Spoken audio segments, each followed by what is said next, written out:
सरकार हमारी बनेगी। जाहिर तौर पर उन्होंने कहा कांग्रेस एनसीपी के खिलाफ है, इधर बीजेपी के साथ दूसरा ऑप्शन है सरकार बनाने का। सीधा उस पर हामी नहीं भरी, लेकिन संकेत साफ है। लेकिन अपनी सुरक्षा को लेकर मुंबई आने पर वो चिंतित हैं। ऐसा क्यों है आचार्य प्रमोद कृष्णम जी? ऐसा क्यों है कि एक विधायक आज कह रहा है, आप देखिए ये तोड़फोड़ की तस्वीर है, ये कौन सा तरीका है देश में? और फिर आप कहते हैं क्यों गुवाहाटी और सूरत में बैठे हैं, वो कह रहे हैं हमें फिर केंद्र सरकार से सुरक्षा माननी पड़ेगी।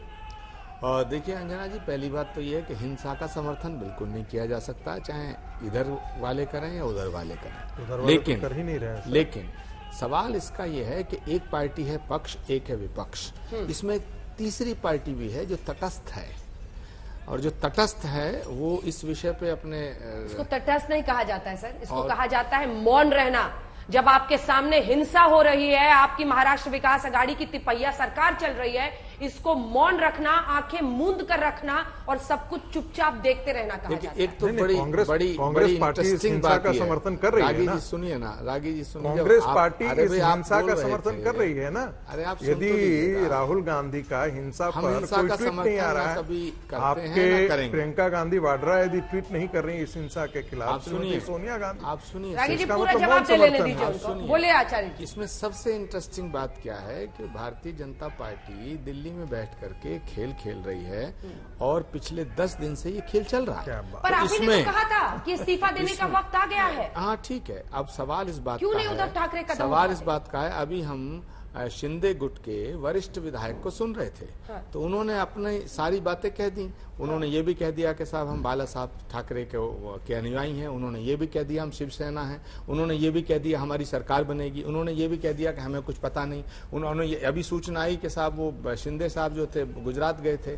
तो गुजरात क्यों गए थे? हो सकता है गुजरात में उनका होटल में कोई सामान वामान रह गया, उसे लेने गए होंगे, ये भी कह सकते हैं। और बीजेपी एकदम खामोश है। और इंटरेस्टिंग पॉइंट ये है कि राष्ट्रीय प्रवक्ता इस मुद्दे पे बीजेपी के कई दिन से मैं देख ही नहीं रहा हूँ, बड़े बड़े धुरंधरों को नहीं देख रहा हूँ। तो इसका मतलब कोई लेना देना ही नहीं है। इनका बीजेपी का लेना देना जब मध्य प्रदेश के विधायक गए थे तब भी नहीं था शुरू में कि हमारा कोई लेना देना नहीं है। इनका मणिपुर में भी कोई लेना देना नहीं था, गोवा में भी कोई लेना देना नहीं था, इनका यहाँ भी कोई लेना देना नहीं है। लेकिन सबसे बड़ा लेना देना इन्हीं का है, क्योंकि अगर वहां सरकार इनकी बनती है तो इनके समर्थन से बनेगी। अगर शिवसेना अपने अस्तित्व को उद्धव ठाकरे जी नहीं बचा पाते हैं तो भी इनको कोई फर्क नहीं पड़ता है। वहां लड़ाई झगड़ा होता है तो भी इनको फायदा है। हर बात में फायदा ये है, बेनिफिशियरी ये हैं। इसीलिए अंजना जी, मेरा कहने का तात्पर्य ये है कि बेनिफिशियरी तो ये हैं, लेकिन नुकसान किसका हो रहा है? महाराष्ट्र की जनता का। नुकसान किसका हो रहा है? इस लोकतंत्र का क्षति पहुंच रही है लोकतंत्र के,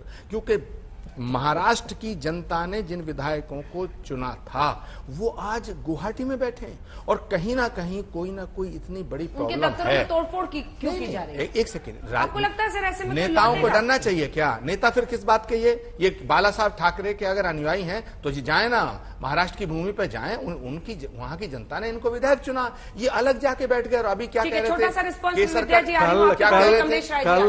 केरला में राहुल गांधी होगी तब हम जाएंगे। हाँ, इसका मतलब ये लंबा चलेगा, महीनों तक चलेगा। नहीं, कल केरला में राहुल गांधी के दफ्तर पर थोड़ी सी तोड़फोड़ किया एसएफआई के कार्यकर्ताओं ने।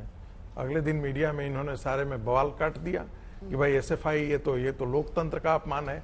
यहाँ चुने हुए शिवसेना के विधायकों को धमकी दिया जा रहा है, उनके दफ्तर तोड़े जा रहे हैं, उनके परिवार वालों पर हिंसा की धमकी दी जा रही है। अभी तो वो उस घर में है, अभी तो वो खुद कह रहे हैं शिवसेना के सदस्य हैं। सर, तो धमकी देने वाले को कांग्रेस को जिसे धमकी देने वाले को एनसीपी के लोग, मैं कांग्रेस को उतना ही अपराधी मानता हूं। आपने हमें बोलने नहीं दिया। शिवसेना सुनिए, शिवसेना कह रहे वो हमारे घर का मामला। आपकी पार्टी, एक नाथ शिंदे भी नहीं कह रहे कि हम शिवसेना से बाहर हैं। आपकी पार्टी भी उतनी ही अपराधी है, क्योंकि मुख्यमंत्री के अपराध के साथ आपकी पार्टी खड़ी है।